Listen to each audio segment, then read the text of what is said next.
Three, two, one, and we're live. Welcome to another episode of Hot Coffee Consulting. I'm joined today by James Sandoval of MeasureMatch. Welcome, James. Hi, I'm delighted to be here, Miles. Thanks a lot. I'm delighted to have you here. Today we're going to talk about something that we've not yet really discussed on Hot Coffee Consulting, which is the people element behind digital data management, software management, and cloud enterprise solutions. And that's exactly what MeasureMatch is all about. And so why don't we start by you, James, giving us a bit of a rundown on the business, how it started, what you guys are all about. Cool. Yeah, for sure. So it's a bit of a story. I'll try to be concise. So MeasureMatch, for all intents and purposes, is an on-demand professional services marketplace platform.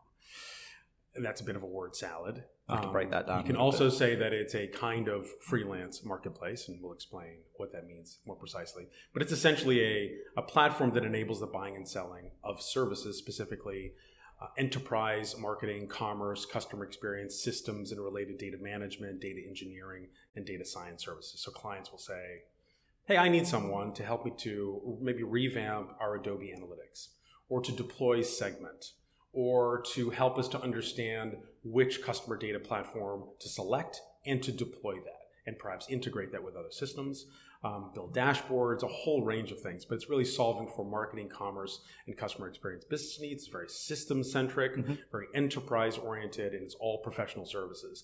It just happens to be that the service providers, the independent consultants and consultancies on our platform, it's 2,500 across 60 countries currently, are accessible directly, effectively on demand, and can be booked into contracts in our platform. We do the payment processing, and there's a ratings and review process at the very end. So it's a lot like kind of an Airbnb or an Uber kind of an experience, but elevated into something that's professional. And we're working really hard to make that customer experience in our software incredibly seamless, which is very hard. Because as you can imagine, the buying and selling of professional services is very nuanced, right? Very nuanced. And so we need to build for and accommodate those nuances in the platform. And arguably, we're really not even close. What we have is something that works pretty well today, but we have an enormous and phenomenal roadmap for that. But where it came from is me. I'm the originator of this. So it was about 3 years ago when I dreamt up this idea of building a place where marketing leaders, commerce leaders, analytics leaders, product, HR, agencies represent about half of our revenue today and will probably continue to be an important part of our business. They need a place to go to easily and really quickly find trusted extra pairs of hands to do systems and data work. And it's off the back of my experience using systems like Upwork and Fiverr. And you mentioned people per hour a moment ago. Those are awesome businesses. And so we're kind of similar to them in a lot of ways, but working really hard to be very differentiated in the professional services niches, I guess, the kind of categories that we're focusing on, which is, again, systems and data, marketing, commerce, and customer experience. And you were saying when you came up with that idea, then you saw just a gap in the market where these types of resources weren't necessarily being provided at scale, or it wasn't flexible enough for people to access that kind of resource. Is that the need that you're trying to solve for? Yeah, so it is. And it comes from 10 years, nearly 20, if you kind of pack it all in. So I did 10 years of digital media planning and buying work across a number of different agencies. I started in Seattle with an agency called Avenue A, which became Avenue A Razorfish, and now Sapien Razorfish, or some version of that. And just even during that time, between 1999 and 2009, roughly, it was clear that clients never really had enough resource to do the systems and data work that they really needed to get done to advance any number of initiatives or capabilities or strategies, really, proper business strategies. And so they, of course, turned to agencies for that. And that still wasn't enough. We didn't have enough resource internally to really properly service our clients in a lot of cases.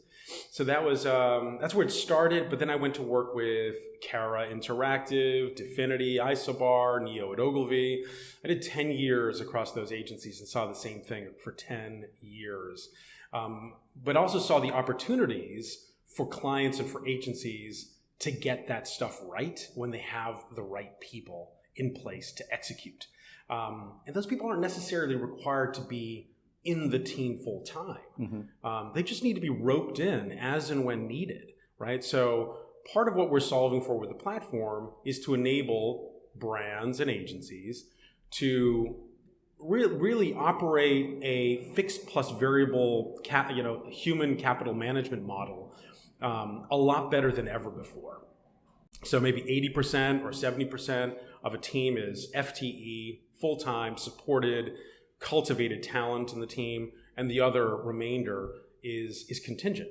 It's just pulled in as and when necessary, and that happens already in a lot of businesses, but it's pretty ad hoc. It's very inefficient.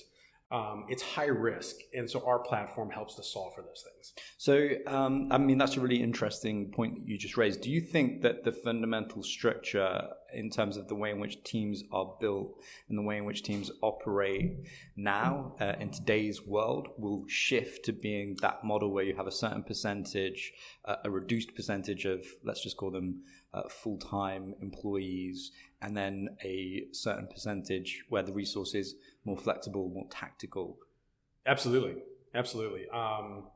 It's part of a broader trend or evolution in just, I think, our general expectations and how we just live in the world, right? So if you think about how much is on demand for us today, whether it's media services or food delivery or whatever the case may be, that will only continue to be more part of our day-to-day consumer lives. Professionally, that has yet to really begin. We certainly have access to more tools more readily, free and low cost, and globally distributed. A lot of them out of Silicon Valley in terms of the world that we live in professionally. But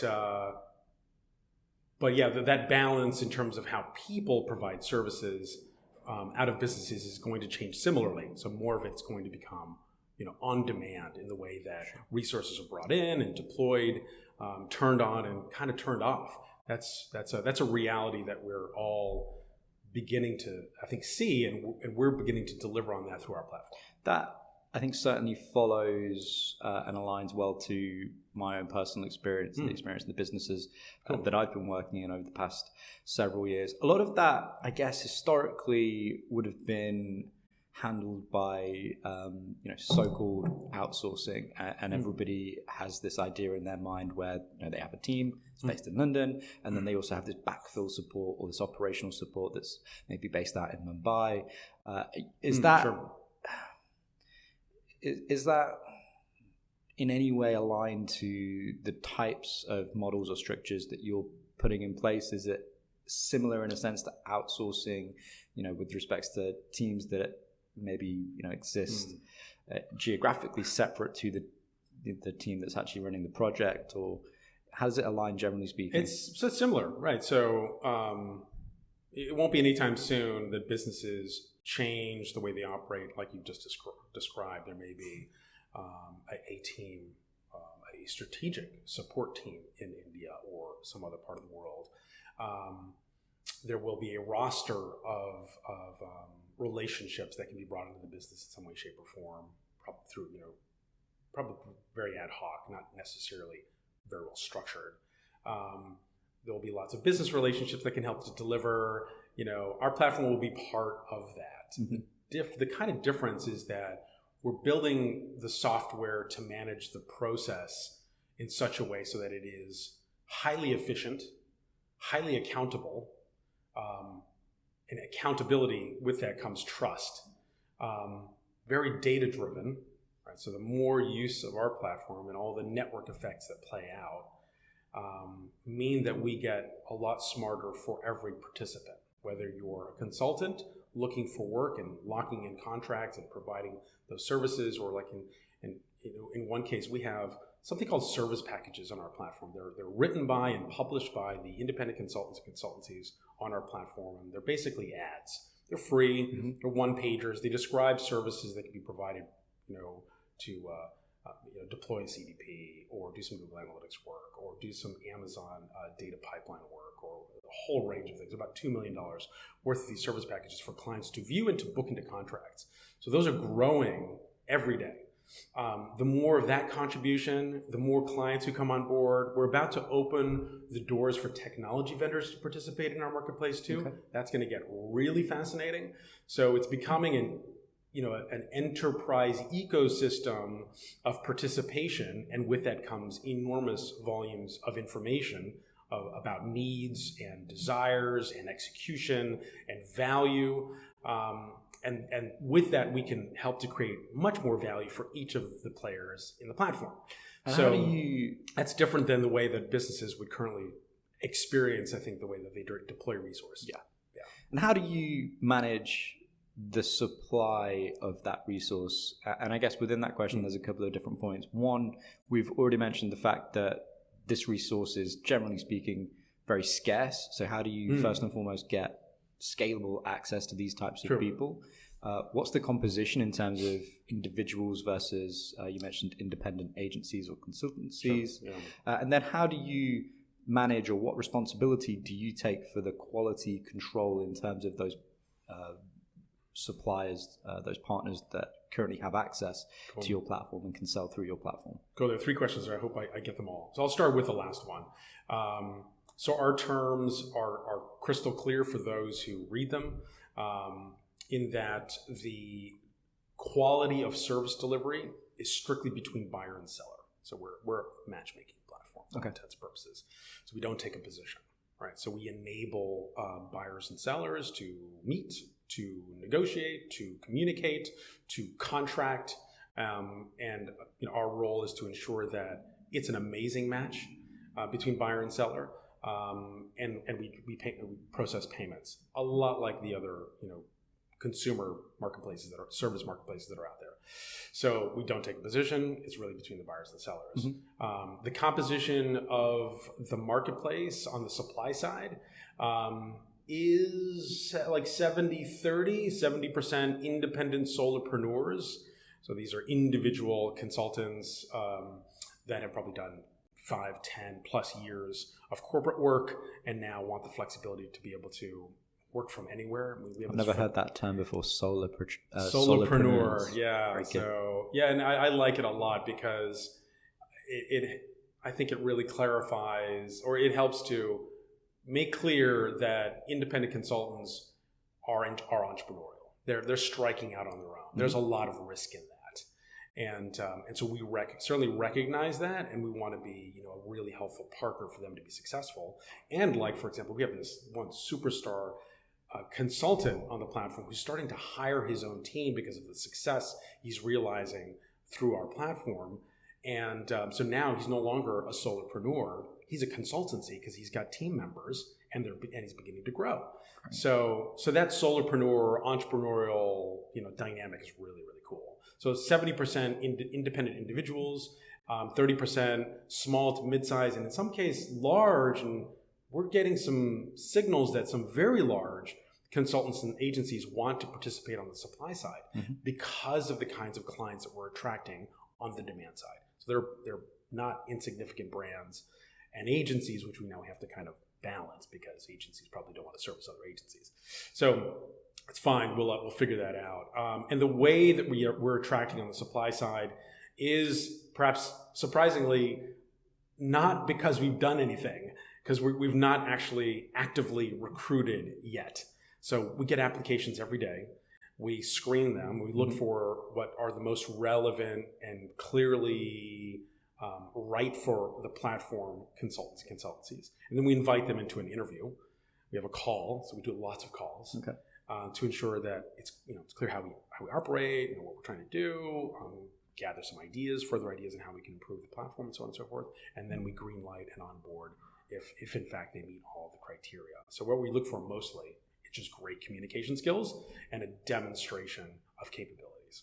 You mentioned earlier that there's quite a lot of nuance in some of the types of work that are currently being referenced within your platform. So how do you guys go about the process of codifying and templatizing some of this work that could be, month-long projects or even longer, that have a number of different variables and many different streams of activity? Good question. I won't even begin to suggest that we have that nailed yet. We don't, but we have we've got a very well defined process that's improving all the time, so that again these let's say a head of marketing or head of e-commerce who comes in who needs something can in fact communicate in the right kind of way and structure a contract in a way that is clear. Mm-hmm. So that can happen now. We're also tapping into, there's plenty of data out there, and for example, Scott Brinker and the Chief MarTech blog published annually the marketing technology landscape. That's super graphic, right? Which is phenomenal, and up until relatively recently. Relatively recently, the last couple of years, it's been accompanied by a spreadsheet with a list of all those systems, right? So that's extremely helpful. That helps us to understand what the names of systems are out there. Mm-hmm. And there are a bunch of other data sets that we're turning to as well. There's a couple of third-party data services that we tap into that are going to power a new development that we're going to be announcing pretty soon called Technographic Match. Okay. And if anyone who's listening to this wants to check it out, please do. Technographic Match is going to be pretty awesome. It'll start simply, but we've got some huge plans for it. But essentially, what it will enable is for clients to be recommended by us, independent consultants and consultancies that are directly aligned to their businesses, because we know their technographic profile. So we know which systems they have deployed across their website and in their businesses too. That may sound crazy, mm-hmm. but it's possible. So, and it's because, thankfully, in the profiles of the consultants and consultancies we have, they list the systems and other skills that they have. That helps us to make a match between, what clients are using to operate their marketing and commerce and other. So you could almost be predictive in the sense of understanding what kind of technology and capability a particular brand has deployed, and offering people the opportunity to make proactive recommendations about servicing and supporting those types of technology solutions. That's very, very interesting. Yeah. So with that's kind of where we're going. We're entertaining those ideas right now. Again, it's pretty simple, but we think it has some pretty awesome legs to get into some very interesting territory for very substantive strategic recommendations for talent to execute in certain areas immediately. So talk to me a little bit about your personal and your professional journey. The business is 3 or 4 years old now. 3 years from an idea. Yeah, 3 years from an idea, 2.5 years from the beginning of the development of the platform. And we've been in revenue for about 13 months. And you're now available across 60 different markets, you said. And so how's that grown? How's it developed? How many people do you employ now? And so there are 10 of us in the team that's comprised of really 5 of us in London, and we have a team of 5 developers that are working remotely. Mm-hmm. And we're hiring. So we just, in fact, got an acceptance yesterday from a new sales guy. We have another salesperson we're bringing on board. Hopefully we'll get an acceptance today. We're really excited about that. So we're just now beginning to get into a phase of growth. We did some testing in the early part of this year, the first sales and marketing we've ever done as a company. We saw some nice productivity there. So our plan is to ramp up considerably and push for some degree of scale in 2020. But maybe, I don't know if it's worth just reaching back a little bit further. This does come from my time from 10 years of digital media agency planning and buying work, followed by 10 years of entrepreneurial work. So after I left Neo at Ogilvy the summer of 2008, right just before the financial crisis. I mean, I opened up my first company. It was a marketing technology reseller and consultancy business I called Invisua. Mm-hmm. And I ran that for 4 years, partnered with some really cool technology companies to help them build some traction in the European market. AdExpose out of Seattle, which was acquired by ComScore. They did, ad viewability, brand safety management. Yep. We partnered with a company called True Effect that did first-party ad serving. I was a huge proponent of first-party ad serving. Still think that there's a lot of opportunity there, but the industry says no, it appears. And then Signal, used to be called BrightTag. So I structured a 6-month engagement with the BrightTag folks. So Mark Kiven, former colleague of mine from when I used to work in Seattle at Avenue A at Quantive. And after that 6 months, he invited me and my colleague then, Indranil Datta, who I think works in this building. He does, yes. Yeah, and we jumped on board and headed up the initial growth of Signal, BrightTag initially, and then it rebranded to Signal about a year later across EMEA. Indranil stayed there for much longer than I did. But that was really an insightful time, that time with Signal, to see all of the potential pipes of data that could come out of a business and flow into many other systems, right? It could be just even into a database, or it flows into dashboards, or it's powering some kind of personalization initiative, or whatever the case may be. So that was awesome. I love that. That really opened my eyes to the need for brands and agencies to step up their game, to weave in extra pairs of hands, to be able to execute and create real value from these systems, which require a lot of configuration work, a lot of integration work, and of course, value from the data that those systems collect, which was only just rapidly growing. Yeah. So after spending 10 years in the agency, did you always want to go out on your own and set up your own business? Did you always have that entrepreneurial spirit? Good question. Not really. I was thinking about this, in fact, on the way over here. I'm a bit of an accidental entrepreneur, I think, because my father was a career U.S. military guy, U.S. Air Force.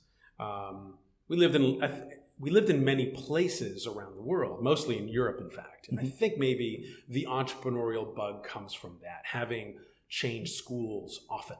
And that change is just in my DNA now. So, when I changed a lot when I was in agency land for 10 years. I left each role within 2 years, typically.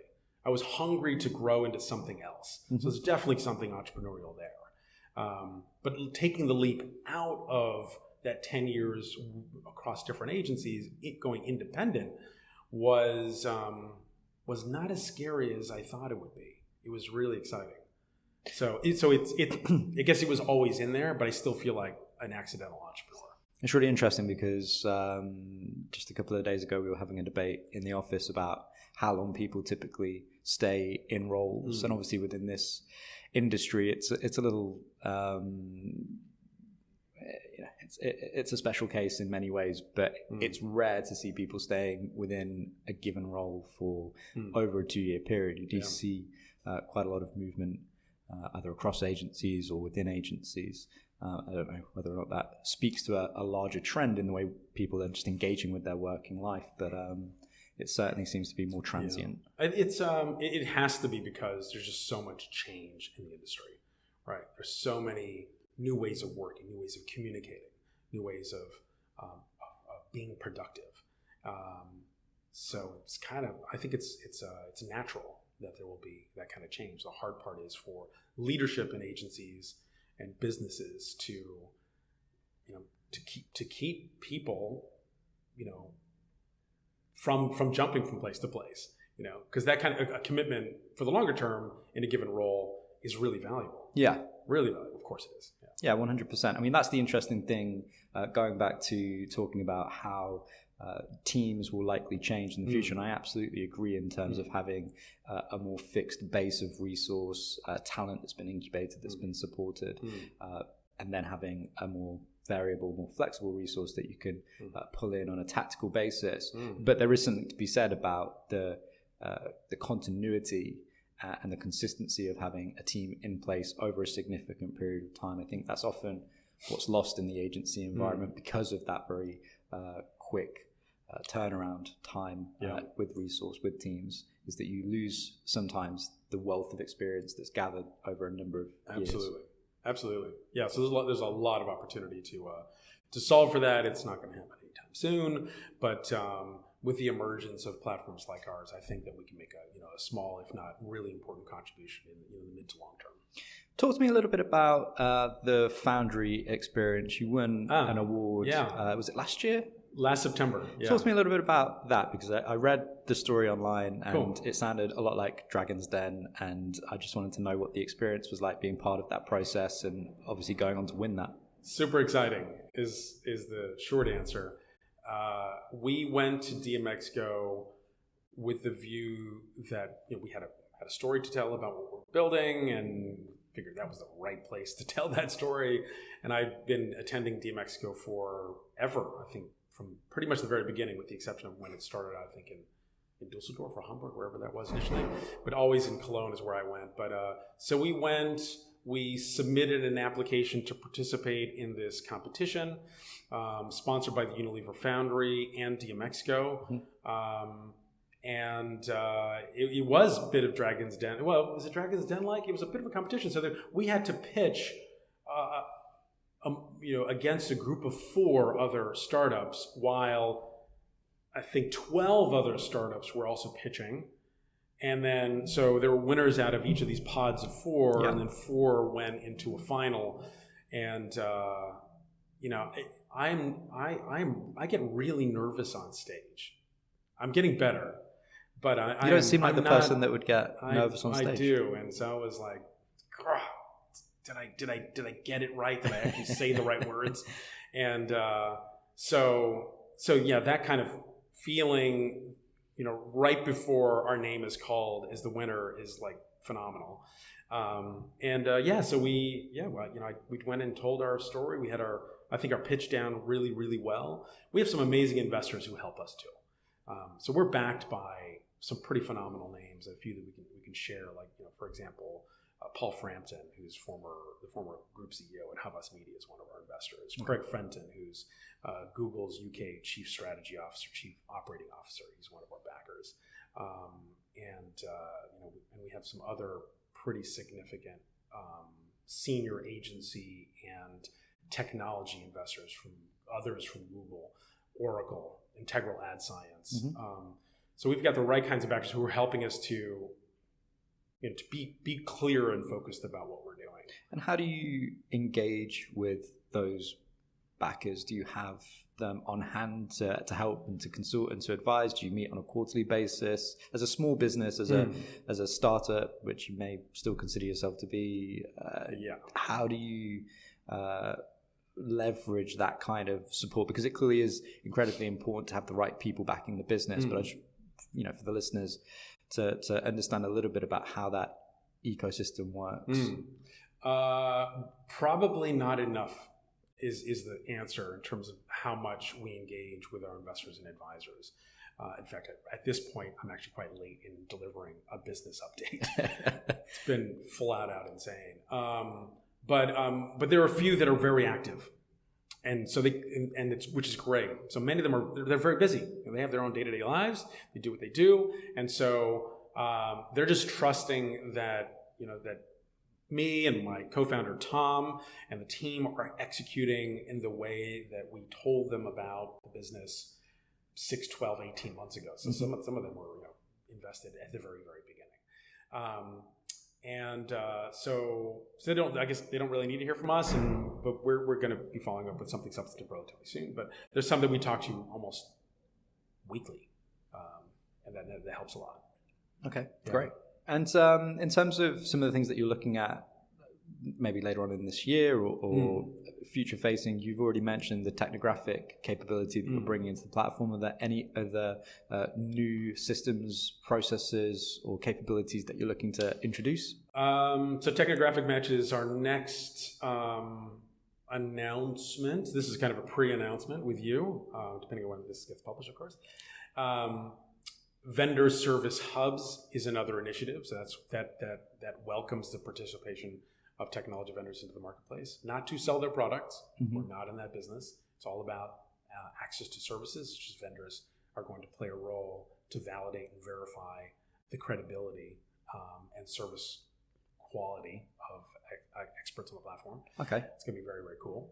So that's like a peer review process, as opposed to those technology providers actually providing their own services. So just a really quick question on that. So how do you prevent the potential for crowding out? So just as you were saying that, I was thinking, what happens if Adobe enter that marketplace and 3,000 strong consultancy team decide that they're going to play really hard on your platform? Does that pose a risk for you in terms of crowding out those independent consultants? And I don't know. Good question. It's that's a prognostication I can't make. I don't know. I'd like to see what happens when we go down that road. We have a lot to learn. I don't know what the answer is. We'll see. Okay. Yeah. But in terms of innovations, technographic match, the participation of technology vendors in the platform, those are the main ones. We've been working on those for each of those 18 months. Yeah, a long time. So they're only just beginning to surface now. But our focus is 80% on growth. So the attraction of brands and agencies to come in, create an account, try, look around, submit a project brief, of course. Sure. And we'll do our magic or do our best. Great. And in terms of events and things that are coming down the line for you guys, other than the Martech conference, you guys out and about, any conferences, events that you want to talk about? Oh, good question. I don't have those memorized. Yeah, no, the big one right now is between the 27th of March and the 6th of April, we will be in and around San Francisco, the Valley. We'll pop into Seattle for a day or two as well. That is, to go meet with investors, prospective customers, technology partners, investors. I already mentioned investors, some of our existing investors, and prospective new investors too. So, great. Yeah. Well, it was an absolute pleasure having you on the show. MeasureMatch, revolutionizing resource recruitment within data, technology, and systems management. That's what we're trying to do. So thanks a lot.